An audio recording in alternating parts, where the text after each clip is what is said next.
नमस्ते मित्रों। आज हम बात करेंगे धर्म के अनंत मार्गों के बारे में।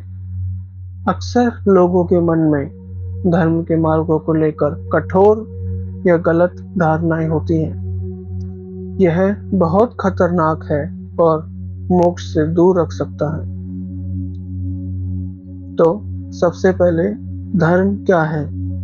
धर्म के कई अर्थ हैं और इसको पूरी तरह शब्दों में बताना संभव है, परंतु इसको हम मुक्ति का मार्ग और मुक्ति स्वयं भी समझ सकते हैं। मुक्ति तब मिलती है जब व्यक्ति को सच्चा ज्ञान हो सभी चीजों के बारे में, जिन चीजों के बारे में उसे जानने की जरूरत है, जब वो किसी भी चीज से बंधा ना हो और उसने सारे दुखों का अंत कर दिया हो।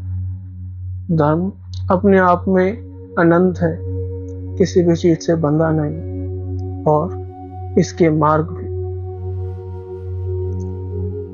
धर्म की विधियां का वर्गीकरण करना बहुत ही मुश्किल काम है और ये बहुत ही ज्यादा व्यापक होती है। हर विधि में कई सारी समानताएं भी हैं और वो एक दूसरे की मदद भी करती हैं, परंतु हम इसको कुछ हद तरीके से ध्यान योग, ज्ञान योग, भक्ति योग और तंत्र में बांट सकते हैं।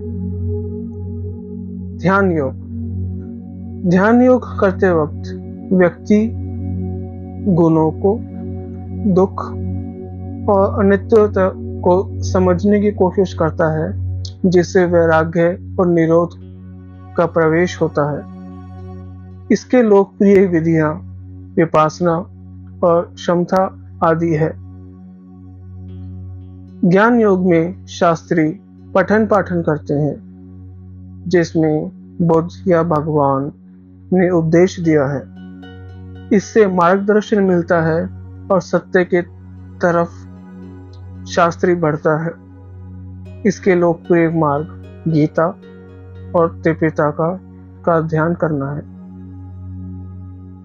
अगर हम भक्ति योग की बात करें तो यह स्वयं दो भागों में बटा है। एक जिसमें व्यक्ति भगवान के गुणों की अनुकरण करने की कोशिश करता है, और दूसरा जिसमें वो भगवान की पूजा करने की कोशिश करता है और जिससे भगवान स्वयं सहायता करते हैं। इसके लोकप्रिय उदाहरण शिव, कृष्ण, विष्णु, बुद्ध वगैरह है।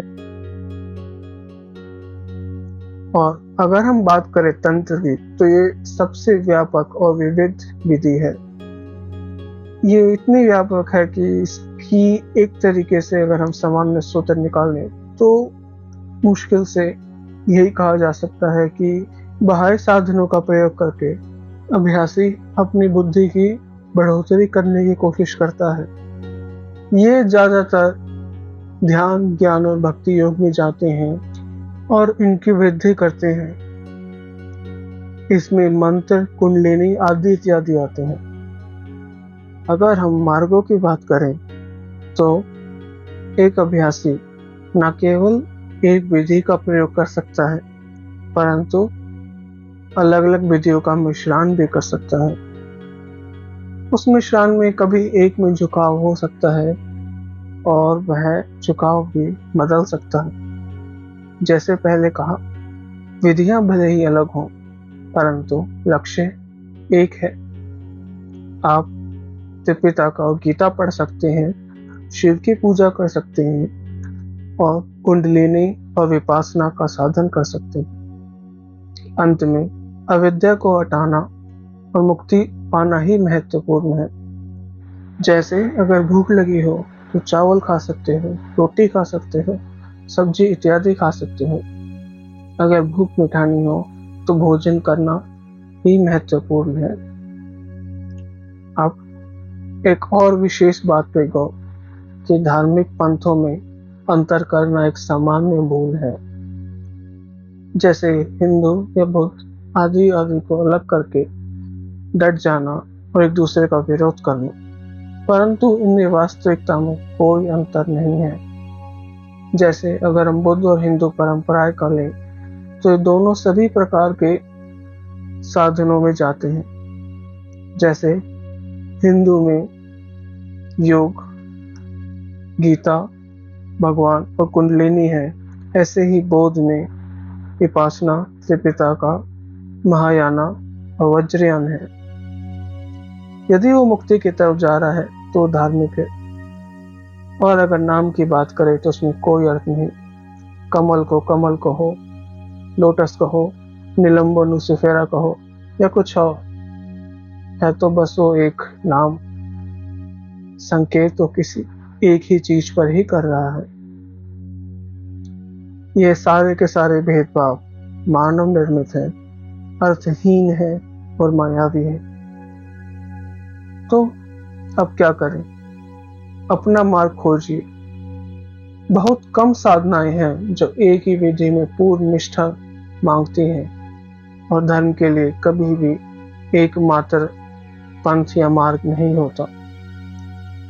दुख से मुक्ति संभव है तो धर्म का मार्ग है।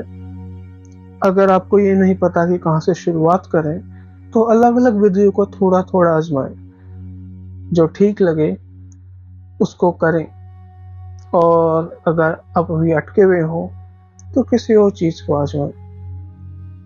याद रखें, सबसे महत्वपूर्ण है अविद्या का नाश और मुक्ति की प्राप्ति।